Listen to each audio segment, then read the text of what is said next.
So a Russian company has begun talks with Niger in order to acquire contracts related to uranium that were ran and dealt with by French companies. What's up, everybody? I hope you're doing good. It's a beautiful night. Thank you very much for stopping by. You're very much appreciated. You know that. You know, it's always a great pleasure to talk to you. I had a very long day today. I'm currently in South Africa, in KwaZulu-Natal, in Durban. I came to visit, came for some tourism. It's been an amazing experience this far. I wanted to show you a little bit of what it feels like. I mean, this is my very first time like this, and I wanted to share the experience with you. So in the next few days, let's say 4 days, you're probably going to have the video already available. Thank you very much for being here. You are appreciated. If you're not subscribed, I suggest you do so.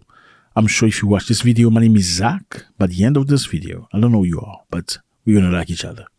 Okay, so we are in Niger. Here is Niger. There's a map. Beautiful country, lovely people. Now, a Russian company named Rosatom is currently negotiating with the Nigerian government to get its nuclear contract from the hands of Uranium. Uranium used to be a company, or is a company, by the French. So Rosatom, a Russian nuclear company controlled by Moscow, has reportedly contracted Nigerian military authorities about the acquisition of assets held by the French companies Uranium. It is unclear exactly how many assets Rosatom is seeking to obtain in Niger, but the discussion still at a very early stage. We all know what Niger is. Niger is a country that was colonized by France. For a very quick recap, okay, colonized by France, many years. In the 1960s, they received independence, or what they called independence. However, like France did for many other African countries that was colonized by them, they left officially, but economically and many other ways, they never really left. According to many experts, they still control economies of these countries. So now Niger is one of the biggest producers of uranium in the world. And France depends very much on uranium coming from Niger. About 15% of France's uranium comes from Niger. That's about 65% of France's electricity production, from the 15% coming from Niger. That is a lot, fellas. And in 2022, a quarter of the European Union uranium supply came from Niger. That is massive amount. So it's like we controlled you. We colonized you. Now we want to make you feel that you need us more than we need you. Then it just happened to do it on the wrong day and you're very angry at us. Now you don't want anything to do with us. Now we're realizing that we need you more than you need us. Okay, Uranium had an exclusivity contract with Niger, meaning they could purchase Niger's uranium exclusively. Nobody else could without their consent or without their agreement in some ways. This French company came to Niger and they proposed the price of the market. Meaning before they bought uranium from Niger, they will say we are paying this uranium for this price. This is all we're doing. Nothing more, nothing less. And Niger could only accept. For a very simple example, France company pays uranium from Niger $0.80 a kilogram of uranium. For the same quality of uranium, guess how much they pay for Canada? They pay $200 per kilogram for Canadian uranium. That's the level of it. Now, many months ago, Niger decided to topple their president. Mohamed Bazoum was not liked by the people very much. The same people decided to topple him and change president. When they did that, Emmanuel Macron, president of France, was not very happy about that. And he said he was going to defend his interest in Niger. That's a bit of a threat, right? Telling people, I'm going to defend my interest in your country.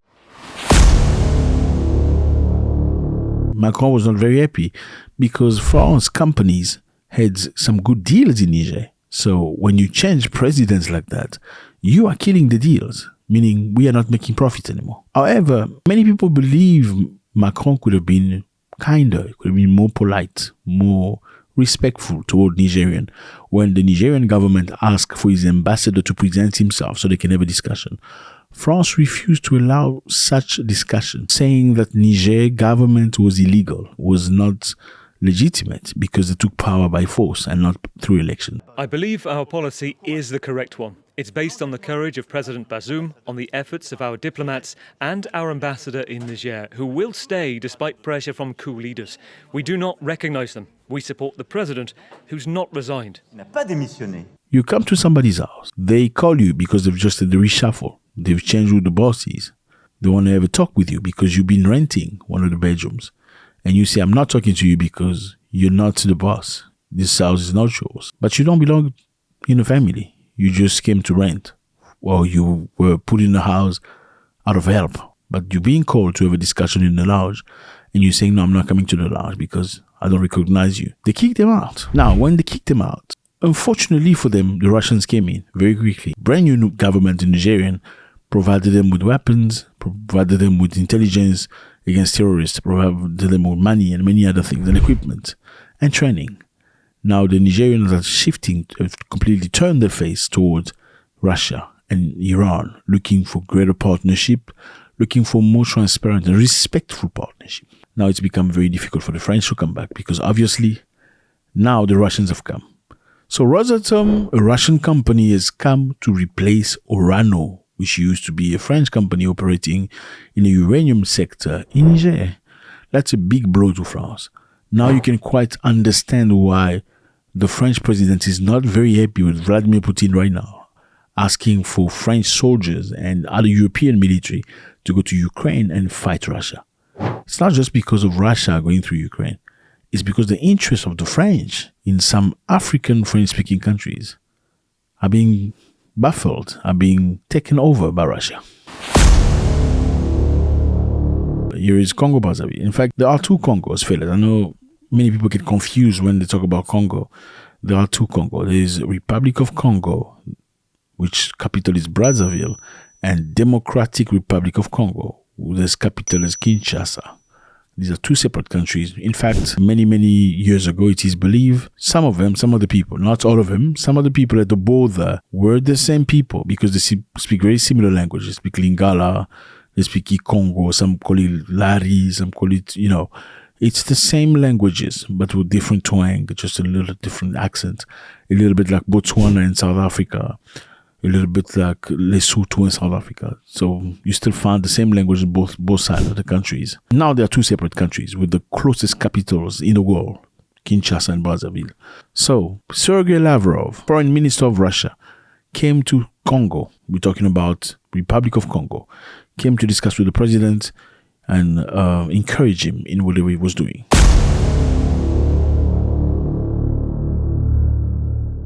President of Congo was having a meeting to celebrate Mohamed Gaddafi. Not just celebrate Mohamed Gaddafi, but to also promote a reconciliation in Libya.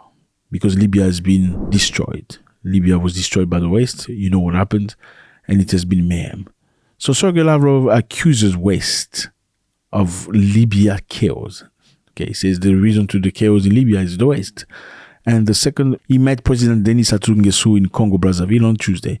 He said he supported the organization by the Congolese head of state of the inner Libyan reconciliation. President of Congo, Denis Sassou Nguesso, wants inner Libyan reconciliation.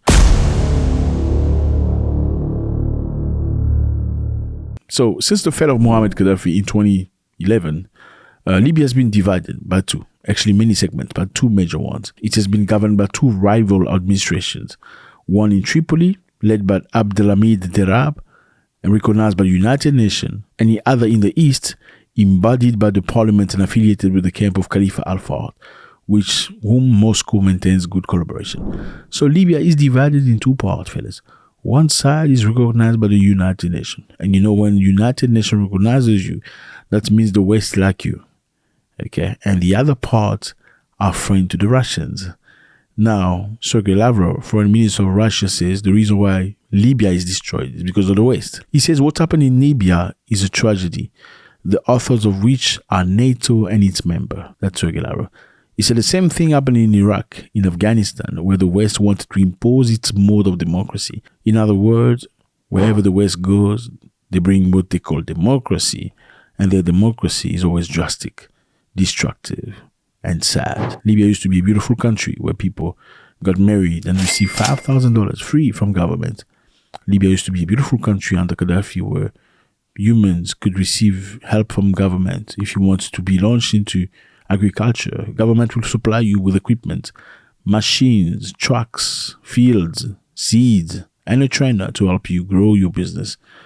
Libya used to be a beautiful place. It was dry, very dry. But Mohamed Gaddafi did one of the biggest irrigation systems in the world bringing water from the sea into the continent for the Libyan people to have access to pure water. Libya used to be a beautiful country under the dictator Mohammed Gaddafi. That's what they call him, dictator. When people were sick and needed treatment, they could go to different countries for treatment. They could, let's say somebody needs to go and have an operation in Switzerland. You as a Libyan citizen could go to Switzerland with government-funded money, okay? And your family members, they will accompany you to Switzerland for treatment, which will be paid by government, and you don't have to reimburse. I came here with my daughter for treatment. The Libyan government is supposedly paying for it. Why am I being treated so badly? We Libyans are an exhausted people. We're all tired from the war. That was Libya with the dictator Mohammed Gaddafi. So the West didn't like that because Libyans did not pay tax. There was no tax to be paid in Libya. There was so much resources. Libya was one of those countries where when they sold oil, the oil revenue was distributed to the people of Libya. So instead of you paying tax to the government is paying you some of the revenue they're making. You don't see that anywhere else in the West. So the West needed to shut that down very quickly and show you that, no, there's no other way to survive besides democracy. Libya was not a democracy. It was not. But they were happy. And the reason why they took out Mohammed Gaddafi is because he urged Africans to use a new system, to ditch the dollar and use dinar. Dinar was money funded by gold, meaning the more gold you have, the richer you are. And by doing so, it would have pushed the West into chaos. That was the reason why they took him out. So Sergei Lavrov said the reason why they took him out is that he supports the Congolese president, Sassou Nguesso, in his quest to get Libyans to reconciliate and be happy together.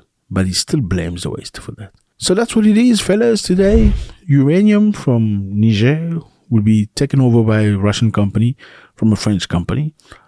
Sergei Lavrov coming into Africa after he traveled from Guinea, now Congo. He's going to go to Chad, trying to get the influence of the Russians all across Africa and all over the world. Let me know how you feel about this, fellas. Do you think the Russians are doing a good thing by trying to bring a new business into Niger to buy Nigerian uranium at a fair price? Do you think Russians are doing a good thing by encouraging Congolese people, Congolese presidents to get Libyans together and bring peace across the continent? It's always a great pleasure. Your comments are very necessary, fellas. YouTube says that you guys you're watching the videos, but you're not affiliated. You're not subscribed. Please do subscribe and drop a comment.